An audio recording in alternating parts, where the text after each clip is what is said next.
you know, you came back only to like reject me in a different way. I rush away. I run from that choice that I had just made.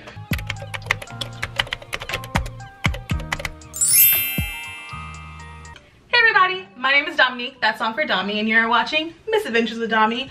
Welcome and/or welcome back to my channel. If you're new here, you should know that I do self-love, beauty, and lifestyle content here on my channel. And if you're returning, hello bestie, I missed you. Today I'm going to be telling you guys about the time that I was ghosted and had to pretend to be my own twin. So if you were interested in hearing about that, I promise you it's not as depressing as that description may seem. But yeah, if you want to see me do my makeup and have a little bit of a laugh, keep on watching. All right, y'all, so let's go ahead and get the show on the road. I just want to go ahead and give this whole video a little disclaimer, because if at any point you're like, girl, why didn't you love yourself? I didn't. That's the whole point. I was very much so in the like beginning, middle stages of like my whole self-love journey, which is why I was dating terrible, horrible people. Just a wild hair got up my ass and I was like, you know what? I'm gonna date men. Why? I had not dated men in many years, so why I up and decided that it was a good idea to do that in the fragile emotional state that I was in, I will never know. I went to Bumble, I went to Tinder, and you know, I started dating. Really, it was just like having conversations. I was having a lot of conversations about dating people with potential dates. So as pretty much everyone knows, particular dating sites are for particular things. So, you know, Tinder is for like, you know, and Bumble is for like, you know, if you actually want to date somebody. So I was mainly trying to be on like Bumble, but you know, so I matched with this guy, the adversary of the story, on Tinder first. We matched and never spoke to each other. It was kind of like one of those things where like, you're like, oh, cute enough to swipe right, but not cute enough for me to message first. So like he just sat in the queue and we never spoke. So then eventually I was scrolling on Bumble and we matched on there too. If you're not familiar with Bumble, the ladies or like the femme presenting person has to message the guy first. So I messaged him and we actually started like talking. He lived in the next town over from my college, so we were talking about like meeting up. I think during this occurrence I happened to be like home on spring break or something. The timeline is a little murky just because we matched so many times. But this particular time we were just like getting to know each other and talking about potentially going on a date once I was back on campus, because I'd be obviously closer by. The time came, I was back on campus and we were talking, everything was fine and whatnot. Ghosted me. Also, sidebar, people who ghost are the fucking worst. If you ghost people, go to therapy. You need help, babe. So of course I went and unmatched him on everything. I was like, goodbye. So a couple months later, this young man texts me and he was like, hey, this is, I have to give him a code name. He was like, hey, this is Cody. And I was like, the fuck? He was like, sorry, my dad got really sick. I had to like take on a lot more responsibility. And I was like, but I am still really interested in like taking you out sometime if you're back on campus. And he was like, are you still in school? And I was like, yeah. This man must have been talking to multiple girls who were in college, because he thought that I went to a completely different school. He was like, I'm not really in Birmingham very often, but whenever I am, I would like to take you out. And I was like, I don't live in Birmingham. He was like, oh shit. And then immediately, like, no text back after that. I can laugh about it now, but at the time it was like devastating, because I was like, damn, you came back only to reject me in a different way. So at some point between junior and senior year in college, I had like a traumatizing dating event. So I just kind of stopped dating for several months. So I had like deleted all dating apps and everything. So like, as in my mind, like that guy was like very far away, like didn't exist. But I did go on to eventually re-download dating apps, because you know, we all end up being a repeat offender of some terrible action in our lives. I actually had gotten banned from Tinder. I was exclusively on Bumble at this point, and I stupidly matched with that guy again. You know when you're on dating apps and you just continually like match with the same person over and over and over again, and at some point you're just like, okay, so are we gonna fucking go on a date or not? That's how I was like when I matched with this guy again? Like mad aggressive. Like I'm not even kidding. Like those were probably my exact words. I remember cussing. And he was like, whoa. And I was like, what? He's like, I guess I just wasn't expecting you to be like that aggressive with your first message. And I was like, I don't know, I'm just kind of tired of matching on various things and like not ever actually going out. So he was like, okay. He was like, straight to the point, cool, give me your number. And I was like, so I give this man my number again. This time I'm like, oh, it's gonna be different. I was like, because this time he asked me for my number. I didn't give him my number because I don't know if I said this before. The first time I gave him my number, he didn't ask for it. I just feel like a general rule of thumb is like, if a guy wants your number or like wants to talk to you, like he will initiate it, which I know that now as someone who doesn't even fucking date men. Hindsight is 20/20, but whatever. So I gave him my number. We started texting like really consistently, actually, like, you know, good morning text, good night text, the whole 9 yards, like definitely like leading up for some type of something. So this time things are like a lot more consistent, and like I really don't even know what goal I was trying to accomplish with this young man, but I was just like, no, like I'm gonna get a fucking date. We're gonna go on a fucking date. I'm like dropping hints. I'm telling him like, you know, availability and stuff. At first I was like, this isn't gonna happen, because every time I said something about it, he would not really blow me off, but just kind of like come up with like some excuse, which some of them felt valid, but other ones I was just like, So Colby was like, oh, I have to work, always on call. And I think he was like an HVAC guy, which at the time I thought was complete and total bullshit, but apparently they are on call very often. But other times he would like text me and I would like know for a fact that like he wasn't at work, and he would be like, oh yeah, I'm so excited to finally have an off weekend. And I'd be like, oh cool, like, oh, what are your plans? He'd be like, oh, I'm gonna play Dungeons and Dragons with my friends. And like, first of all, Dominique, why the f were you even attempting to date someone who played Dungeons and Dragons? That's a whole other separate thing. So like after a few weeks, I was like definitely getting the impression that I was like, this is not happening. Like we have moved several steps forward and we're just stagnant now. So eventually I just started getting like really, I don't want to say mean, but like very passive aggressive. Like he would like tell me he had plans or something, and I'd be like, oh, it must be fun. That must be nice to like go places, to do things with people that you like. So I remember it so vividly. I was in my 9 a.m. finance class, and I thought it was weird because I knew that he was at work, and he was like, hey, so sorry I've been like really shitty about getting together. He was like, I would really like to take you out soon if you have time. He was like, I know you're in school and you're busy, but like I really want to make time for like this and to take you out and to see you and see where this can go. And I was like, god damn it, he's done it, he has done it. I was like, okay. He like took the initiative, and yeah, like a date was planned, and I was honestly genuinely shocked. I did not know that it was actually gonna happen. So the day finally comes, and looking back on it, I was way too excited for this basic ass date that he had planned, and I feel like that just shows how far I have come, because there's just like no way in hell that now at 25 years old would I accept a first date of going to the movie. Like there's nothing wrong with a first date going to the movies, especially if you are balling on a budget. There's absolutely nothing wrong with it.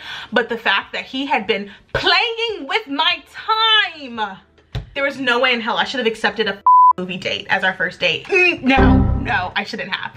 But regardless, I was very excited because I had convinced myself that I really liked this guy and that it was going to be worth it. So I got all cute and, you know, gussied up, and I went and I met him, and it was underwhelming. It was underwhelming at best. But yeah, so we went on the date, it was fine. And then afterwards, he actually asked me if I wanted to like go out to eat or something, but I was like, no. I was like, I actually really need to get home because I have an early class in the morning. And he was like, okay. And you know, he was like very polite, like walked me to my car, hugged me. I think he like kissed me on the cheek. I definitely don't remember kissing him. He didn't smell good.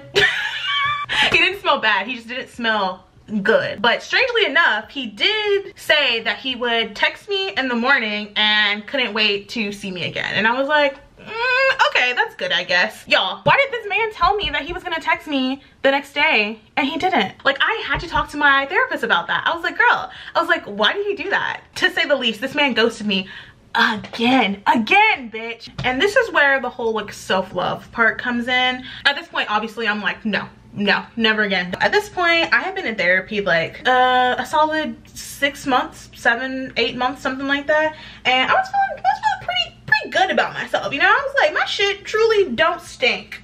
All right, I was like, I'm a catch. I was working out regularly. My mental health was like honestly on the up and up. So I was like, no, So fast forward a couple of weeks, maybe even a couple of months, I go on spring break. So I'm out having a good time with my girls and I get a random text. I had actually gotten a series of random texts from like old hookups and flings and whatnot that night, but that's a different story. I get a text from this number. I was just like, who is this? They were like, you don't have my number saved? And I was like, obviously I don't. Who is this? And the follow-up text was, seen any good movies lately? Obviously picked up. I had gone on a movie date with this guy and now I don't have his number saved, and he's the last and only person I've been on like a movie date with in that period of time. I was like, it's you. I was like, actually I'm really good, thriving, getting ready to have a hot girl summer, graduating from college, going on to bigger, better things. How are you? Still doing HVAC. And he was like, yeah, actually. And I was like, oh, that sucks for you. Honestly, like, I was being a little classist, I don't know, but I was like, sucks for you. I was like, I'm doing so great, thank you so much for ghosting me again. And what made me like livid with this situation was the fact that this guy continued to act like he just didn't know what I was talking about whenever like I would address it, and that pissed me off. That pissed me off. Like, I truly do not know if he was just like trying to stick to the lie or if he was like trying to gaslight me into believing that we had never talked before when like I knew we did. But yeah, so he like obviously did not respond to like my last text because it was a little scathing. I'm not even gonna lie. I was like towards like the middle endish of like big hill growth that it comes with, you know, learning how to love yourself and accepting the love that you deserve and whatnot. I was still working through a lot of like anger, especially towards people who I knew did not deserve like the time and effort that I put in, like whether it was like romantic relationships or even platonic ones. So I was still really trying to like learn how to do that, and for that I am not sorry. He deserved every scathing word I gave him in that text. So not surprisingly, I did not receive a response from him and I moved on with my life. It kind of felt like a triumph moment, you know, like that moment in the movie where the girl is like, I'm done. That was my moment, because I live my life like I'm going through a series of movie moments and montages. It just makes things more interesting. Fast forward another year. So I'm at this job that I absolutely hate and I'm doing something that I'm not supposed to do because I did not care about getting fired, and I'm using the public elevator. When you work in a hospital and you're like staff, specifically pharmacy like I was, you're supposed to use like the staff elevator, which is in the back, but like most things that are for employees and workers, it was really shitty, so it would take like a solid 5 minutes for the elevator to arrive. So sometimes I would just use the public elevator and make small talk with the people that were in the elevator. So this day I'm at an elevator that is on a not super busy floor, so I knew it was probably gonna take its time regardless. So I'm sitting there patiently waiting and I see someone who I think is familiar walking past. So this man must have seen me out of his peripherals or something, because he turns around. All right, he turns around, and in this moment I am like rapidly pushing this button. I'm like, please, dear God, come on. So in this moment I had like 3 years worth of like rage and resentment like all like course through my body at once. So many things are going through my mind right now. Do I act like everything is cool? Like, do I ask him why he's in a hospital right now?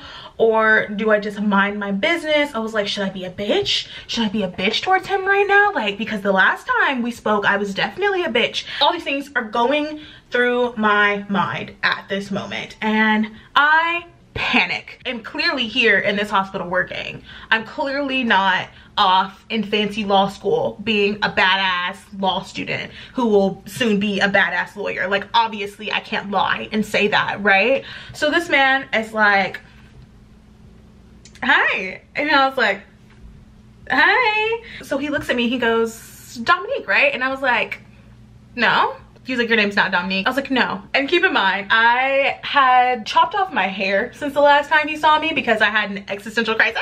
So I did have actually looking different on my side, but obviously like I still have the same face. And he was like, oh, sorry. He was like, you just look a lot like a girl that I went on a couple dates with. And he was like, do you happen to have a sister? And I was like, oh yeah. I was like, I'm a twin actually. I'm Dana. Dominique is my sister, my twin sister. And he was like, oh, that's cool. He's like, I didn't know she had a twin. And I was like, oh yeah. I don't know why people say that all the time. Yeah. And he's like, oh, well, he was like, how is she? I haven't talked to her in a while. And I was like, who are you? And he was like, oh, my name's Cody. He was like, sorry. And I was like, yeah, no, it's fine. She's engaged now, actually. And he was like, oh, yeah? And I was like, yeah. And he's like, oh, wow, well, that's nice. She's a really great girl. I hope she's doing great. Hope she's happy. And I was like, yep, she is. Very happy. He's like, well, you have a good day. And I was like, yep, I will. Goodbye. My name is Dana. And I rush away. I run from that choice that I had just made. Yeah, that's how I lied about being my own twin sister after being ghosted multiple times by someone's son. It was very embarrassing. Alright, also, this is the finished look, and that is how someone's son had me fucked up for multiple years. The funny thing is, I don't regret it. I do not resent that young man or the experience, because obviously it has made me the woman that I am today. I am happy, I am healthy, I am confident, and I don't know, if I didn't have that experience, maybe I would still be accepting subpar love from someone's son out there in the world, and that is just a thought that makes me completely and totally nauseous. So I hope that you guys enjoyed this video. I know that I haven't done a story time in a very long time. Story times are not in my usual wheelhouse of content, but if you like this video, please like it down below and comment and let me know that you liked it, because believe me, I have loads of material just like this to provide you if you want it. And don't forget to subscribe if you haven't already, because I love seeing returning besties here on the channel. All right, so I hope that you guys are happy, healthy, and thriving, and I will see you in the next one. Bye.